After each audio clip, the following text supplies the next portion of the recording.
And now that we're in part 2, let's go ahead and talk about cleaning these valves out.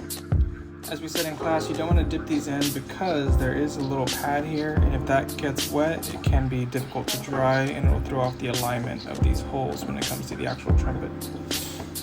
So really all you have to do is get this portion where the holes are, you can get that wet and you'll be fine using your brush of choice. But here's mine, and we're just going to go through each of the holes and get out any gunk that might be in there. And once you're done, again give it a little rinse and go ahead and place it safely back onto your towel and repeat with the other 2 valves. And with our slides and valves resting safely on the towel again, let's go ahead and work the inside of the trumpet itself.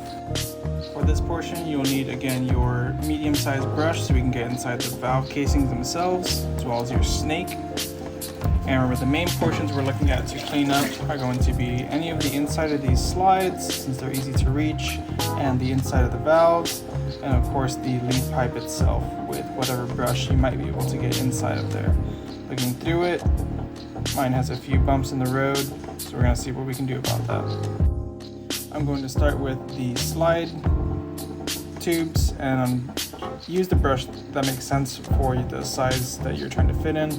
You go ahead and just dip it in some water and get as much out as you can. May not be too much, but better to check it than to not.